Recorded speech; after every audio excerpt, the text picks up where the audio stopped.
Medresa Mehmet Fatih je počela sa radom 6. oktobra 2008. godine i tada se prvo zvono začulo u ovoj zgradi.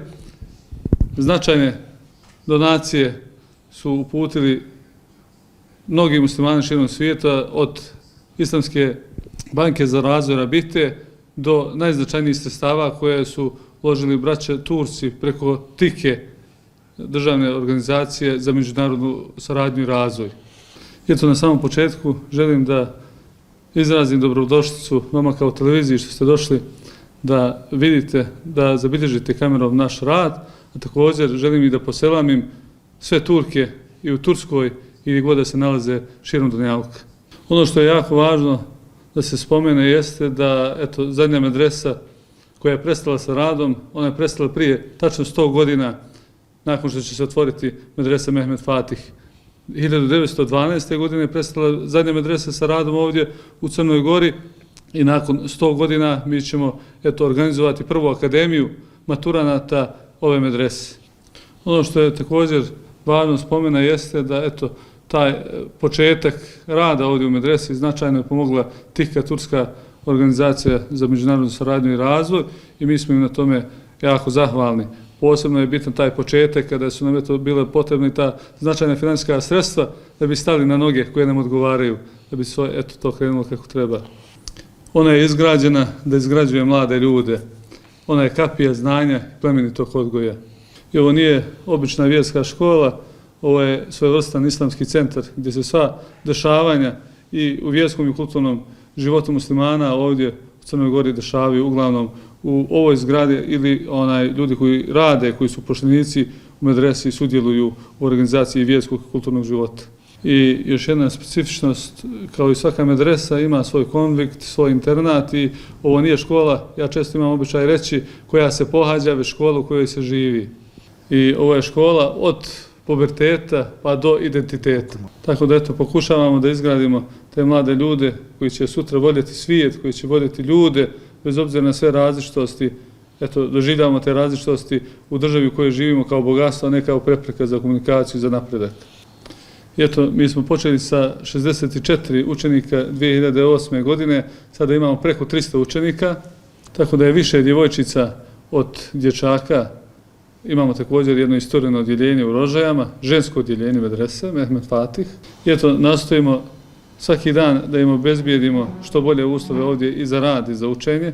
Mi smo specifična zajednica kao islamska zajednica ovdje u Crnoj Gori zato što sastavljeni smo od dva naroda, od Albanaca i Bošnjaka, i zato se i nastava izvodi dvojezično. Imamo nastavu na bosanskom jeziku i nastavu na albanskom jeziku. I to je posebnost naše medrese, nemamo sličan primjer nigdje na Balkanu. Među tim učenicima koji pohađaju ovdje medresu imamo dosta jetima. Oni su u potpunosti oslobođeni plaćanja školarine. Osim toga, pomažemo im pored školarine i pored potreba ovdje za internat, za hranu, pomažemo im kroz humanitarne organizacije kao što je Zekat fondacija, od garderobe, od drugih potrebština koje su im potrebne za njih same i za njihove porodice. I inače, što se tiče svih učenika u medresi, oni simbolično plaćaju školarinu ovdje i boravak, također i korištenje kuhinje. 20 € je participacija i za te koji plaćaju 20 € samo simbolično plaćaju školarinu mjesečno ovdje u medresi. Mi smo preuzeli odgovornost na sebe da obezbeđujemo donacije da bi samo oni nesmetano boravili ovdje, da se ne bi izlagali trošku njihove porodice. I zahvaljujući dobrim ljudima, zahvaljujući vakifima, zahvaljujući i svim profesorima koji su angažovani da se taj model tako odabere i da funkcioniše, on je besprekorno ovdje u funkciji.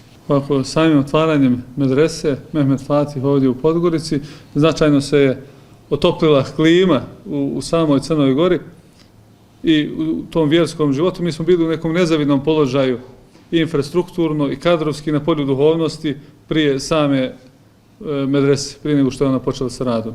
Infrastrukturno se značajno uznapredovalo, imamo medresu na 20.000 metara kvadratnih ovdje prostora slobodnoga i 13.500 metara kvadratnih ukrovljenog prostora.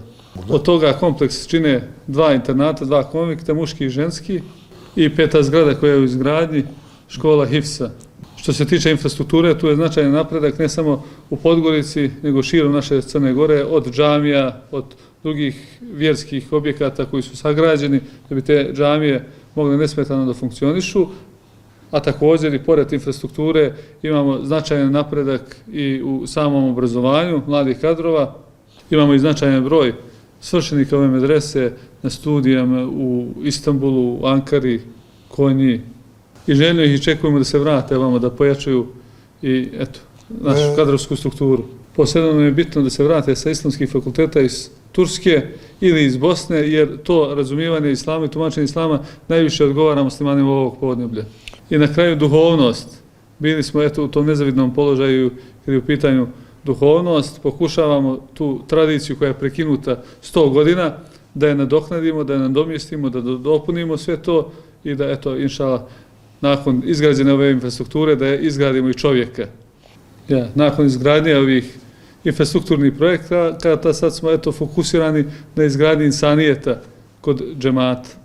Škola medresa se zove Medresa Mehmed Fatih, također smo po Mehmedu Fatihu, tom velikom junaku, koji nam je donio islam na ove prostore, i nazvali radio naš islamske zajednice Radio Fatih, i on je nedavno dobio svoju frekvenciju. Sada,